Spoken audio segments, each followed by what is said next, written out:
kita akan masuk pada pertanyaan sederhana. Apakah kebutuhan pokok hari ini harganya murah atau mahal? Murah atau mahal? Mau diteruskan mahalnya atau dirubah? Nah, itulah perubahan. Perubahan bicara tentang mengubah dari kebutuhan pokok yang mahal menjadi murah. Kita bicara lapangan pekerjaan. Kita punya banyak pekerja tapi kurang pekerjaan. Di negeri lain banyak pekerjaan, kekurangan pekerja.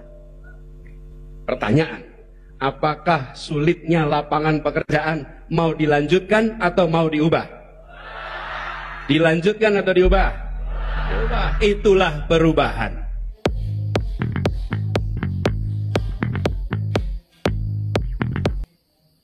Jadi perubahan ini bukan bicara perubahan pemimpin. Lain kalau bicara 2019.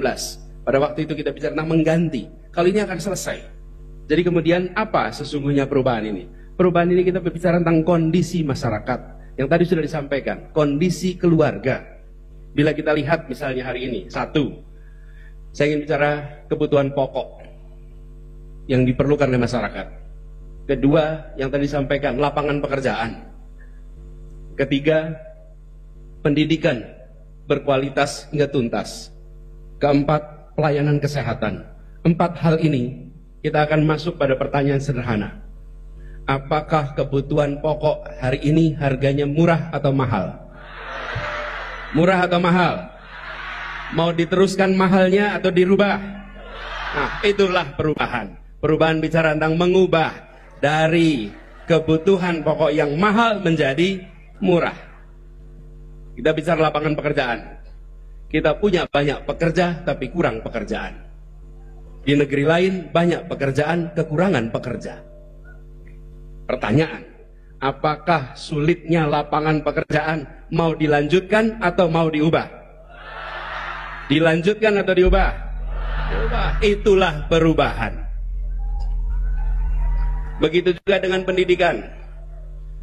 Pendidikan berkualitas hingga tuntas. Yang PR-nya masih banyak. Kita lakukan perubahan di situ. Sama dengan kesehatan yang tadi persis diceritakan. Betapa banyaknya rakyat kita ketika mengalami sakit datang ke rumah sakit bukan jadi sembuh tapi jadi miskin. Yang diperlukan datang ke rumah sakit pulang sembuh, bukan pulang menjadi miskin. PR-PR inilah yang nanti kita ingin bereskan sama-sama. Izinkan saya mulai dengan bicara satu tentang kebutuhan pokok kita. Kalau kita perhatikan ada persoalan di hulu, ada persoalan di tengah, dan ada yang di hilir. Yang di hulu apa? Di hulu di kawasan pedesaan kita, para petani mengalami kesulitan yang luar biasa. Petani, betul tidak? Petani, peternak, nelayan, ketersediaan pupuk murah jadi masalah. Ini keluhan di mana-mana.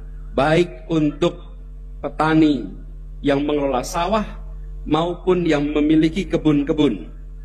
Isu utamanya adalah ketersediaan pupuk. Termasuk dukungan pembiayaan pada musim tanam untuk musim tanam berikutnya. Lalu pengamanan ketika ternyata ada gangguan sepanjang jalan. Kita perlu membangun pasar. Bukan dalam artian pasar tradisional, tapi membangun perekonomian di desa. Ketika perekonomian di desa terbentuk, maka kebutuhan petani, peternak, nelayan bisa dipenuhi. Di sisi lain, ketika mereka menghasilkan produk pertanian, produk perkebunan, produk perikanan, maka ada off-taker atau ada badan yang siap membelinya. Kalau di hulu perekonomian pedesaan hidup, maka transaksi berjalan. Ketika perekonomian pedesaan tidak terjadi, maka di situ muncul pihak lain yang datang. Biasa disebut dengan istilah tengkulak. Dia mengisi ruang yang kosong. Bisa diisi dengan apa? Bisa diisi dengan BUMDes, bisa diisi dengan KUD. Tapi hadir untuk apa? Memenuhi kebutuhan. Butuh pupuk, di sini disiapkan. Membutuhkan obat-obatan, di sini disiapkan. Membutuhkan alat-alat pertanian, di sini disiapkan. Di sisi lain, ketika mereka memiliki produksi pertanian, maka BUMDes dan KUD siap untuk mengambilnya. Selama di tingkat hulu tidak disiapkan perekonomian, maka sampai kapanpun mereka akan tergantung kepada pihak ketiga. Dan yang lebih memberatkan adalah ketergantungan itu sering diiringi dengan pengambil alihan aset-aset. Petani pelan-pelan kehilangan tanahnya, pekebun pelan-pelan kehilangan tanahnya, karena mereka kesulitan untuk bisa mendapatkan dukungan pembiayaan karena kita, negara, tidak hadir di tempat paling ujung. Insya Allah ini akan menjadi prioritas utama untuk diselesaikan besok. Hulunya dibereskan. Begitu juga dengan di tengahnya. Di tengahnya kita sering mendengar istilah mafia. Apa saja itu komoditas ada mafianya. Ini yang tadi disampaikan oleh Mas Ahaye, pentingnya penegakan hukum. Hukum ditegakkan bukan untuk mereka yang berseberangan pandangan, tapi untuk mereka yang merusak tatanan kehidupan masyarakat.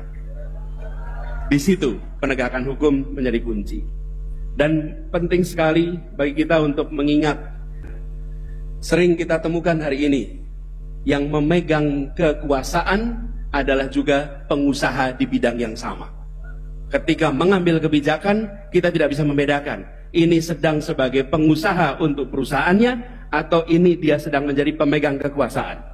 Kita harus bersihkan ini. Republik ini tidak boleh membiarkan ada konflik of interest di tingkat pimpinan-pimpinannya.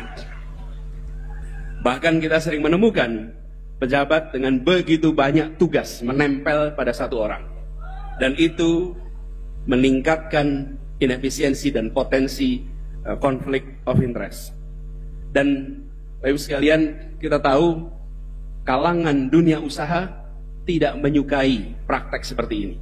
Mereka justru menginginkan adanya tata kelola yang benar, karena tata kelola yang benar itu menghasilkan kepastian, menghasilkan predictability, bisa diduga apa yang akan terjadi, semuanya bisa diperkirakan.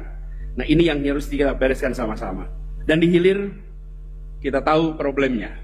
Banyak sekali fasilitas-fasilitas penyimpanan hasil produk, baik pertanian, perikanan, perkebunan, peternakan, yang tidak memiliki ruang simpan yang cukup. Gudang-gudang harus ditambah.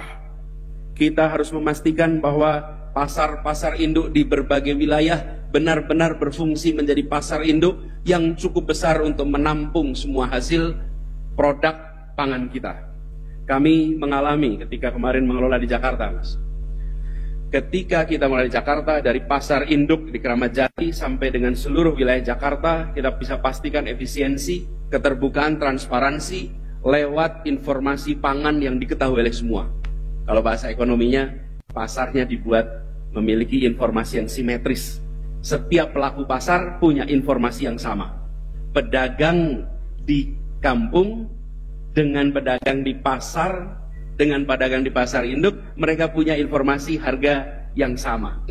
Ke depan kita harus perluas, bukan saja di hilir informasi itu ada, tapi dari pasar induk sampai produsen, informasi pasar harus tersedia. Dengan begitu kita tahu berapa harga yang didapat di tiap fase. Dan yang paling penting, para petani, para peternak, para nelayan, mereka seringkali terlupakan di dalam proses ini. Kita hanya bicara bagaimana harga pangan murah, bagaimana pangan sampai dengan efisien, tapi lupa bahwa petani, peternak, dan nelayan, mereka pun harus menikmati harga yang layak sehingga mereka bisa menabung.